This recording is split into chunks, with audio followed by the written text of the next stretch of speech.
So here's one that gets people riled up. For some people, I don't know what it is, but dealer holdback. Dealer holdback. Okay, so a new car dealer, so they're selling new cars. The manufacturer is selling the new car to the dealership at invoice price. Okay, so literally the dealership has to pay the invoice price for that particular vehicle. And then there's a MSRP, and there, on new cars there's just not that much difference really on an invoice and the suggested retail price, depending on the car or whatever. But not a lot of not a lot of room there for negotiations. So what people do is they go to these kind of websites that I think they're a little dishonest because they don't really give you the full picture, and also they're very biased against dealerships. As they want you to feel like they're like, hey, I'm on your side, and those nasty dealerships are trying to screw you over, and I'm going to teach you how to get over on them. And I've experienced some people like that when I worked at a dealership. They're like instantly have this attitude, like they're going up to battle with me or something. I'm like, what's the deal with this? And then it comes out that they've been to these websites and they have been half informed, and they think, well, a dealer holdback is the dealership always gets a bunch of money. Okay, let me explain. Let me go back. A holdback is basically when there's a holdback available on a new vehicle. Not all vehicles have this.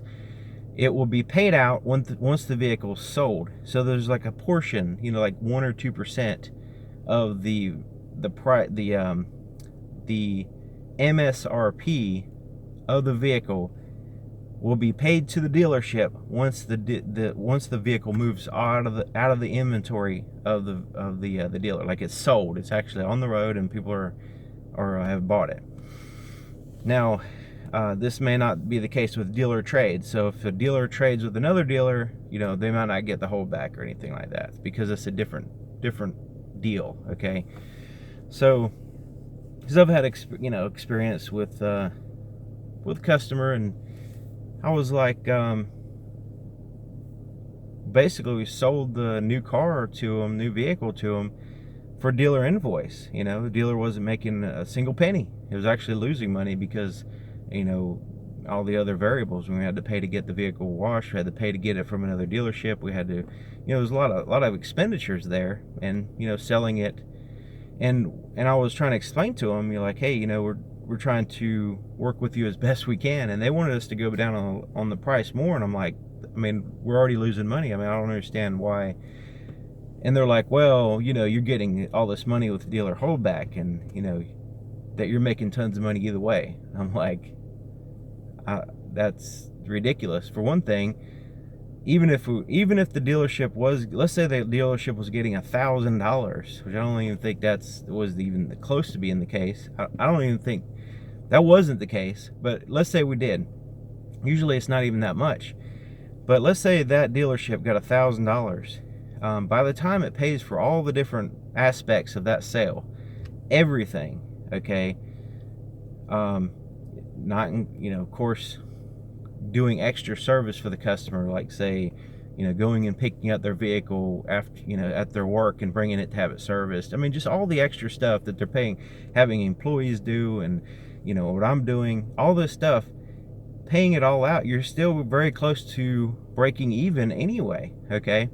But actually the dealer holdback, in this particular case, we weren't getting any dealer holdback because it was a dealer trade, and that wasn't, the deal with that particular vehicle. So, but they were, they're like, well, you're making all this money anyway, so, screw you or whatever. That was kind of the attitude. I was like, this is pretty crazy. And I kind of looked into dealer holdback a little bit more, and it really helps out the dealership as far as there's advertising costs, there's filling up the car with gas, there's all these different expenditures that the vehicle has to go through. It has to be, there's a procedure called PDI, pre-inspection, pre-delivery inspection, sorry.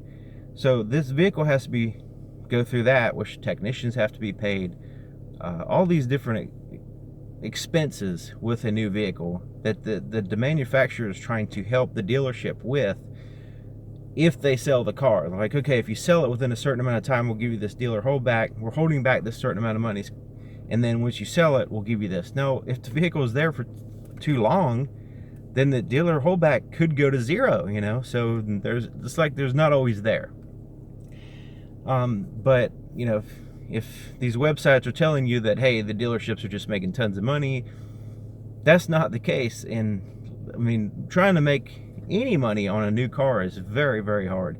Really, the only way a dealership can make any kind of real money on a new car is if there's, you know, financing involved, and there's other products sold, there's other kind of services sold, service work, things like that. There's always all the other things outside of the actual sale of a new car that the dealerships try to make money on, because it's new cars. Since there's a lot of competition, I mean, you can go anywhere and buy a new car because it's the same thing anywhere you go. So, you know, that unless it's a rare car or whatever, but that's a different story.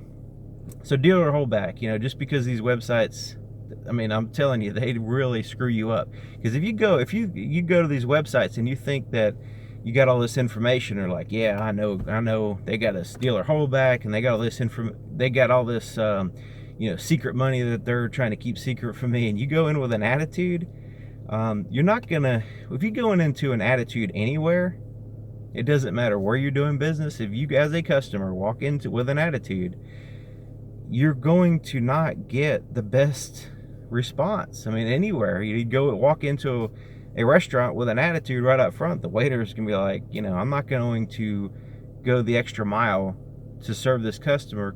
They already have an attitude. It's like, doesn't matter what I do, I'm not going to be able to please them. And that's the case with, you know, go to a dealership. A dealership, I'm telling you, a dealership will, if you go to the doctor's office, okay, if you go to a store, or you go anywhere, the places where these people work, okay, the places where the people that are going to walk into the dealership where they work, if you go to their job 5 minutes or after closing, they're going to like, hit the road, Jack. You know, dealerships stay open late. They go the extra mile. They actually, if you walk into a store, you walk into a retail store and start negotiating prices, they'll be like, hit the road, Jack. They don't negotiate prices. You go to a dealership, they will negotiate prices. They will stay up late. Stay open later. They will open up earlier. They will do whatever it takes to accommodate the customer. It's something that you don't see anywhere else. I mean, just ask any salesperson at a dealership. You know, they have long hours. They work really hard, and they typically get an attitude as if they're some kind of swindler or something. It's completely ridiculous. But anyways, that's my long rant on that. But hopefully it's been helpful anyway.